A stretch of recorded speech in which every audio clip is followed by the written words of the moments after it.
কৌতূহল নিয়ে আসছেন, অনেক অনেক আনন্দ নিয়ে আসছেন, খুব ভয়হীনভাবে এখানে এসেছেন যে এখানে একটা কমিটি আত্মপ্রকাশ করছে, জাতীয় নাগরিক কমিটি।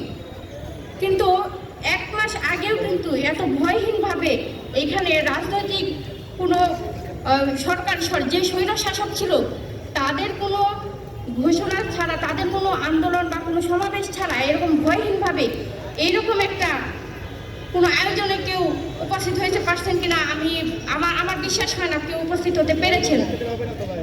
অনেকে অনেক আনন্দ নিয়ে এখানে উপস্থিত হয়েছেন, কিন্তু আমি ব্যক্তিগতভাবে কোনো আনন্দ নিয়ে এখানে উপস্থিত হতে পারি নাই। এই দেশ স্বাধীন হওয়ার পরে সবাই, আমার বিশ্বাস যে যারা সাধারণ মানুষ ছিল, যারা স্বৈর শাসকের দলীয় বা সমর্থনকারী ছিল, তারা ব্যতীত সাধারণ কোনো মানুষ নিঃশ্বাস নিতে পারতো কিনা, বুক ভরে নিঃশ্বাস নিতে পারতো কিনা, আমার এটা নিয়েও খুব সন্দেহ আছে। আমার মনে হয় না কেউ বুক ভরে নিঃশ্বাস নিতে পারতো ভয়হীনভাবে। আজ সবাই এই গত 5ই আগস্ট, আজকে 1 মাস অতিবাহিত হয়েছে, আমাদের দেশ নতুন করে স্বাধীন হয়েছে, সবাই বুক ভরে নিঃশ্বাস নিচ্ছেন, কিন্তু আমি বুক ভরে নিঃশ্বাস নিতে পারি না। আমার বুক ভারী হয়ে আসে, আমার একমাত্র ভাই এই দেশের জন্য শহীদ হয়েছে।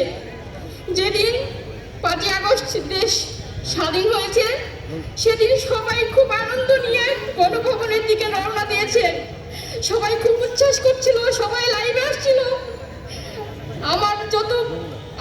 আমার ফেসবুক ফ্রেন্ডের যারা অনেককে দেখছিলাম, সবাই লাইভে চলে আসছে, খুব উচ্ছ্বাস নিয়ে গণভবনের দিকে রওনা দিচ্ছে। কিন্তু আমি খুব আতঙ্কিত ছিলাম, কারণ আমার ভাই ততক্ষণে পোস্ট করেছে ফেসবুকে।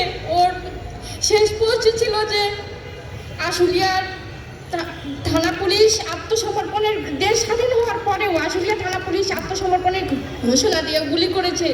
আমার ভাইয়ের আঙ্গুলে গুলি লেগেছিল, সেই ছবি দিয়ে এই লেখা দিয়ে শেষ পোস্ট করেছিল আমার ভাই। সেই পোস্ট দেখার পর থেকে আমি, এর আগে ওর সাথে আমার 2বার কথা হয়েছিল, 5 তারিখে মোট 3বার কথা হয়েছে। একবার কথা হয়েছে তখনও দৌড়াদৌড়ি করে আমার সাথে কথা বলতেছে। আমি বললাম যে তুই কোথায় আছিস, বলে আমি রাস্তায়, কারণ আমি জানি আমার ভাই আন্দোলনে যেত। আমার ভাই মানারাত ইন্টারন্যাশনাল ইউনিভার্সিটিতে ট্রিপল-ইর 3য় বর্ষের স্টুডেন্ট ছিল। আমার ভাই খুবই মেধাবী ছিল। আমার ভাইকে ওর ভার্সিটির, ওর ডিপার্টমেন্টের টিচার আইনস্টাইন নাম দিয়েছিল। আমার ভাই এত মেধাবী ছিল। আমার ভাই পাশাপাশি একটা সার্ভিসিং সেন্টার খুলেছিল আশুলিয়াতে। ও নিজে ওখানে থেকে নিজে পার্ট টাইম জব করে এবং নিজের সার্ভিসিং সেন্টারের টাকা দিয়ে নিজের পড়াশোনা নিজে চালাতো। তো আমার ভাই আশুলিয়ায় আশেপাশে যে স্পটগুলোতে আন্দোলন হতো সেখানেই অংশগ্রহণ করতো। 4 তারিখে ও সারাদিন জাহাঙ্গীরনগর ইউনিভার্সিটিতে আন্দোলনে অংশগ্রহণ করেছে।